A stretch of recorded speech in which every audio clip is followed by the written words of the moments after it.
Hello students, welcome to this informative and valuable session.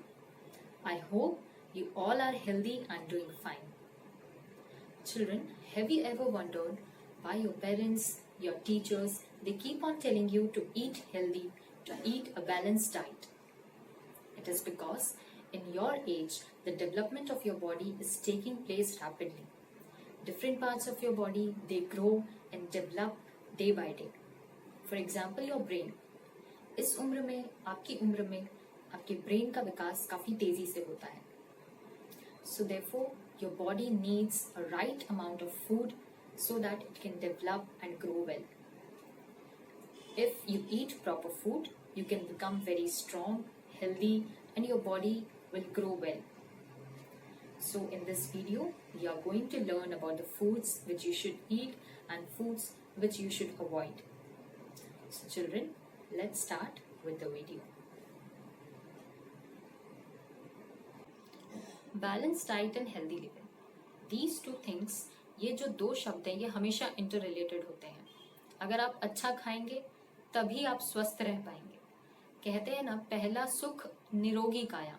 अगर आप स्वस्थ हैं तो सबसे बड़ा सुख आपके लिए वही है. और अभी के टाइम्स में तो आपने देख ही लिया होगा, अगर आप घर पे बैठे हैं, आप स्वस्थ हैं, तो सबसे अच्छी बात वही हो सकती है आपके लिए. इसलिए बच्चों, हमेशा आपको अच्छा खाना खाना चाहिए. और वो क्या होता है, लेट्स सी. अब balanced plate. Every time doctors recommend to eat like a rainbow में देखा है आपने कितने सारे कलर्स होते हैं, डिफरेंट. ऐसे ही कभी आप अपनी मम्मी के साथ सब्जी मार्केट गए हैं, वहाँ आपको अलग अलग टाइप के फ्रूट्स मिलेंगे, अलग अलग कलर्स के वेजिटेबल्स मिलेंगे. जितना कलरफुल आपका प्लेट होगा, जितने varieties of fruits and vegetables, carbohydrates आपके प्लेट में होंगे, उतना ही हेल्दी न्यूट्रिशन आप अपने फूड से लेंगे. So try to make your plate as colourful as possible because it gives you right amount of nutrition.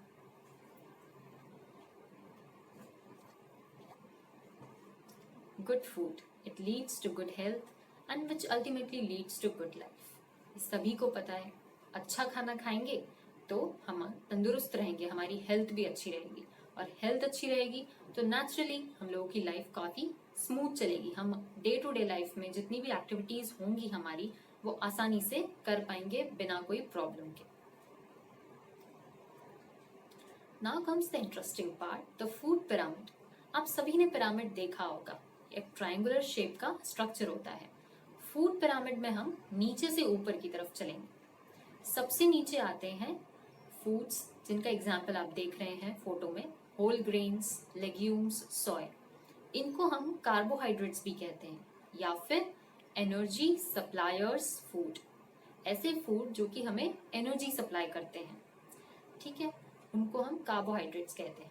जैसे कि सारे हमारे जो गेहूं हैं, बाजरा हैं, जितने भी हमारे होल ग्रेन्स हैं, जैसे गेहूं, बाजरा, मकई, हम राइस खाते हैं. These all foods they come under the category of energy suppliers. इनकी सर्विंग हमें ज़्यादा मात्रा में लेनी होती है.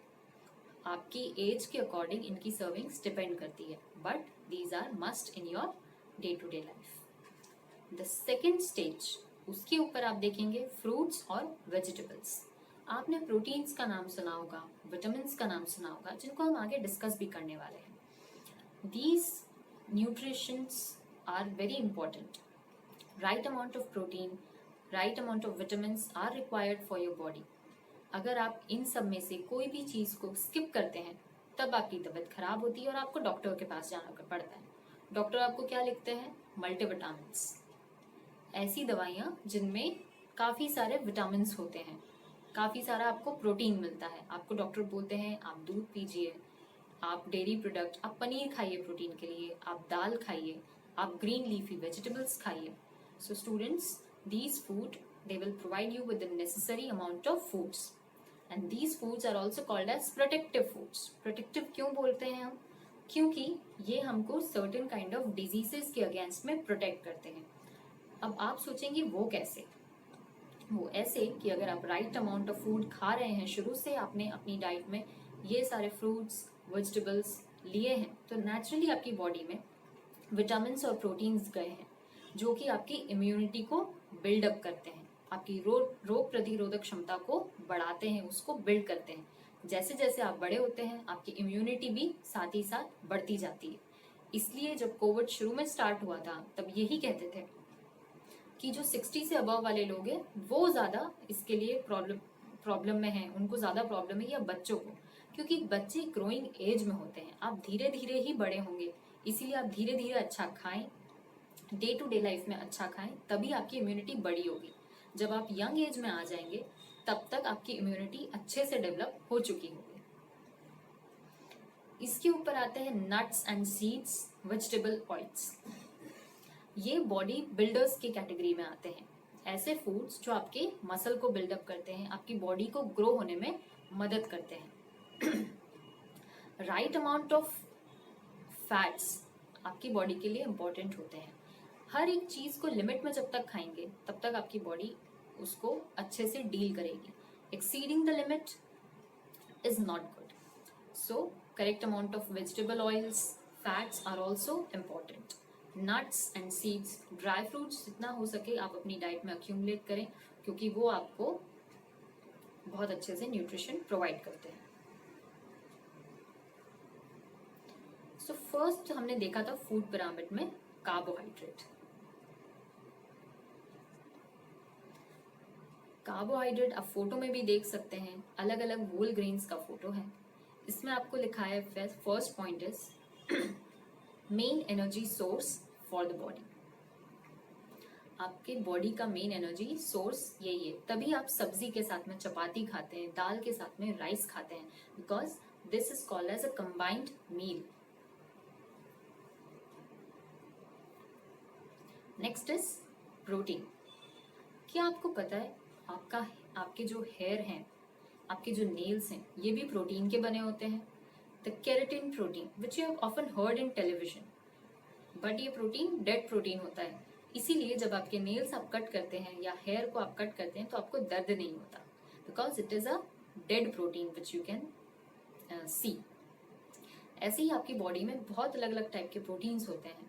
मेनली प्रोटीन्स आपकी बॉडी में मसल्स को डेवलप करते हैं, आपकी बॉडी के पार्ट्स को ग्रो होने में मदद करते हैं। और ये आपको कहाँ से मिल सकते हैं? जैसा कि हमने देखा, different kinds of fruits, different kind of vegetables, dry fruits, दाल, इन सब चीज़ों को खाने से आपको नेसेसरी अमाउंट के प्रोटीन्स मिल जाते हैं। अगर आप डॉक्टर के पास जाते हैं कि हमारे बाल बहुत झड़ रहे हैं, हमारी स्किन में प्रॉब्लम है, तो doctor will immediately tell you to eat protein, to eat green leafy vegetables, because वो नेचुरल प्रोटीन्स आपकी बॉडी को मदद करेंगे, आपके हेयर को, आपकी स्किन को, आपकी दूसरी बॉडी पार्ट्स को ग्रो होने में मदद करेंगे।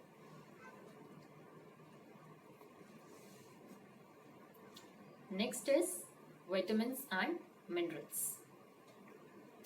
विटामिन्स एंड मिनरल्स, देखिए इसमें लिखा है कलर डाइट। जैसा कि हमने पहले देखा, यहाँ पर भी वही चीज इंपॉर्टेंट है। जितना कलरफुल आपका प्लेट होगा, जितनी कलरफुल आपकी डाइट होगी, उतना ही न्यूट्रिशियस आपका फूड बनेगा। Certain kind of vitamins are there. बचपन में सभी ने ABCD तो पढ़ी होगी, तो यहाँ पर विटामिन्स में भी ABCD होती है। देखें, vitamin A, vitamin B, vitamin C, vitamin E, vitamin K, see certain kinds of vitamins. अब ये क्या काम करते हैं? तो देखिए, विटामिन A आपके आंखों के लिए ज़रूरी होता है, जो कि आपको कैरेट खाने से मिलता है। विटामिन C आपको सिट्रस फ्रूट से मिलता है, सबसे अच्छा है लेमन, टमेटोज, इन सब फ्रूट से मिलता है। और अभी तो आपको काफ़ी कहा जा रहा है विटामिन C लीजिए, विटामिन C लीजिए। अगर आप होममेड तरीके से विटामिन C ले लेंगे तो आपको विटामिन C की टैबलेट्स खाने की ज़रूरत भी नहीं पड़ेगी। इसीलिए जितना हो सके अपनी डाइट को कलरफुल बनाइए। Vitamin K for blood clotting. आपने कभी देखा, कहीं भी आपको लग जाती है तो थोड़ी देर खून बहने के बाद वो खून वहां पर बंद हो जाता है बहना, इसे कहते हैं ब्लड क्लॉटिंग, मतलब ब्लड का फ्लो रुक गया। तो ये रुका कैसे? क्योंकि आपने अपनी बॉडी में, आपकी बॉडी में विटामिन K मौजूद था, उसने अपने रिएक्शंस कर करके इस ब्लड को बाहर निकलने से बचा लिया। क्योंकि अगर आपकी बॉडी में से ब्लड लॉस ज़्यादा होगा तो नेचुरली आप बीमार पड़ेंगे और आपको डॉक्टर के पास जाने की ज़रूरत पड़ेगी। See how the vitamin saved your life here. ऐसे ही विटामिन बी के डिफरेंट पार्ट्स होते हैं, विटामिन B1, B2, B3, बहुत सारे पार्ट्स होते हैं और ये सारे पार्ट्स आपकी बॉडी में काफ़ी सारे अलग अलग तरीके से रोल प्ले करते हैं। So children, all kinds of vitamin are necessary और बड़ा सिंपल है। अगर आप अच्छे से डाइट लेंगे, सभी कलर की चीज़ें खाएंगे, सारे फ्रूट्स खाएंगे जितने भी सीजन्स में आते हैं, सारी टाइप की वेजिटेबल्स खाएंगे, तो आपको ये सारे विटामिन मिल जाएंगे। मिनरल्स की हम बात करते हैं, आयरन, जिंक, मैग्नीशियम, कॉपर, ये सब आपको बोला जाता है कॉपर के बर्तन में आप पानी डाल के पीजिए, ठीक है। क्यों? क्योंकि वो भी एक तरीके का मिनरल है। आयरन की कढ़ाई में खाना पकाइए। ये सभी मिनरल्स आपकी बॉडी में एक नेसेसरी अमाउंट में ज़रूरी होते हैं। हम ऑफन आरओ का पानी पीते हैं, बट कई बार वो आरओ का जो पानी होता है वो ये नेसेसरी मिनरल्स को भी रिमूव कर देता है, तो आपके पानी में से जो अच्छे मिनरल्स हैं वो भी चले जाते हैं। इसलिए आपको करेक्ट पानी भी पीना चाहिए और करेक्ट खाना भी खाना चाहिए। Fats and oils, you often have heard कि फैटी चीज़ों से दूर रहना चाहिए, जितना हो सके कम फैट खाओ, बट ऐसा नहीं है। राइट अमाउंट में राइट तरीके से खाया गया चीज़ हमेशा सही होता है। क्या चीज़ आपको नहीं खानी चाहिए? बाहर के बिस्किट्स, केक्स, पिज्ज़ाज, बर्गर, जो ऑयल बार बार जब हम बाहर खाने जाते हैं तो वो रीयूज्ड ऑयल में उस खाने को बनाते हैं। So these all kind of junk foods, they are not so good for you. But instead, the food which are good for you are like peanuts, cheese. If you are non-vegetarian, then eggs, olive oil, walnuts, these are also good for your brain. तो आपकी body में जो आपने vitamin हमने पिछले chart में देखे, अगर उनका पूरा एब्जॉर्प्शन होना है तो वो फैट्स और ऑयल्स की मदद से होना है। So these all things are always interrelated, ये हमेशा आपस में जुड़ी हुई होती है। अगर विटामिन खाए हैं तो प्रॉपर मात्रा में आपने फैट्स भी खाए होंगे, आपने घी लिया होगा, आपने ऑयल लिया होगा अपनी सब्जियों में, ये आपको उन विटामिन को आपकी बॉडी में एब्जॉर्ब करने में मदद करेगा। एक एग्जाम्पल और मैं आपको देती हूँ। आप बोलते हैं कैल्शियम आपको दूध से मिलता है, तो आप दूध पीजिए, और विटामिन डी आपको धूप से मिलता है। बट अगर आप विटामिन डी ले लेंगे और कैल्शियम नहीं लिया, या कैल्शियम ले लिया और विटामिन डी नहीं लिया, तो आप दोनों का एब्जॉर्प्शन नहीं हो पाएगा आपकी बॉडी में। अगर आप चाहते हैं कि आपकी बोन्स को प्रॉपर अमाउंट में कैल्शियम मिले, तो उतना ही ज़रूरी है विटामिन डी को लेना, क्योंकि ये दोनों चीज़ें हमेशा ग्रुप में काम करती है। So that is why doctors tell you to eat healthy and to eat a proper colourful diet. सभी चीज़ें आपकी डाइट में थोड़े थोड़ी मात्रा में इंक्लूड होनी चाहिए, क्योंकि हर एक चीज़ दूसरी चीज़ से इंटर रिलेटेड है। Next is healthy lifestyle. अगर आप अच्छा खाते हैं तो ये भी ज़रूरी है कि आपकी जो लाइफस्टाइल है, आपका जो दिनचर्या है, आपका शेड्यूल है, वो भी हेल्दी हो। आप कोई ना कोई एक्टिविटी में अपने आप को इन्वॉल्व रखें। हम बार बार डिस्कस करते हैं ब्रेन डेवलपमेंट पे। अगर आप सिर्फ अच्छा खाते हैं या पढ़ाई करते हैं, so that is not enough for you. You must involve yourself in one or the other kind of activities. किसी भी स्पोर्ट्स में, एक्स्ट्रा करिकुलर एक्टिविटी में आप अपने आप को इन्वॉल्व कीजिए, क्योंकि आपका ब्रेन उन सब चीज़ों से भी डेवलप होता है। It is all a combined effort. Activity कोई भी, walking, playing with your friends, cycling, doing yoga, doing meditation is explained to you in other previous videos. These all activities, whichever you like, are important for you.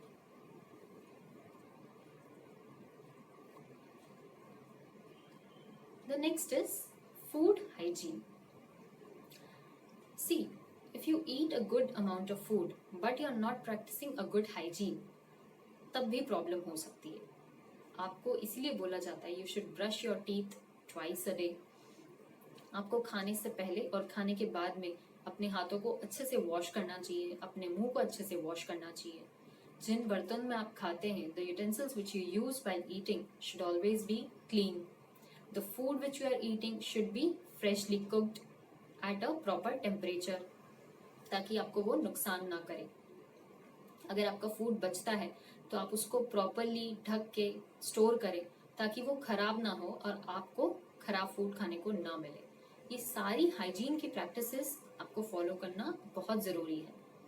आपको पता है आपके teachers आपको क्यों बोलते हैं you should always cut your nails, क्योंकि आप हाथों से खाना खाते हैं और अगर आपके नेल्स कट नहीं होंगे, उनमें अगर गंदगी होगी तो आपकी वो गंदगी पेट में जाएगी and that will again cause diseases. So that is why it is told to always practice a good hygiene. And ultimately the last slide. In this slide it is written don't waste food. Children, do you know हमारे जो farmers हैं वो कितनी मेहनत से इस खाने को बनाते हैं, इस खाने को उगाते हैं और हम तक अवेलेबल करवाते हैं, फिर भी इस पूरे खाने का 1/3 हिस्सा हमेशा वेस्ट हो जाता है। और दुनिया में ऐसे कई लोग हैं जिनको खाना नहीं मिल पाता है। कैन यू इमेजिन अगर आपको एक टाइम का मील नहीं मिले आपको कितना कष्ट होता है। आपका कहीं मन नहीं लगता है, आप कोई एक्टिविटी करते नहीं हैं क्योंकि आपको भूख लगी होती है। तो ऐसे कई सारे लोग हैं, ना ही बच्चे बट ऐसे कई सारे लोग हैं डिफरेंट एज ग्रुप्स के जिनको प्रॉपर फूड नहीं मिल पाता है। So it is better to only take that much food which you can finish easily. अगर आप कहीं बाहर जाते हैं स्पेशल ध्यान दीजिए कि आप उतना ही लें जितना आप खत्म कर पाए, ताकि वो अच्छा फूड किसी जरूरतमंद को मिल सके। So I hope you have enjoyed the video and you have learn something new. तो अगली बार से अगर आपको आपके पेरेंट्स देते हैं खाने को तो आप प्लीज उसको अवॉइड ना करें और try to eat healthy and stay safe, stay at your homes and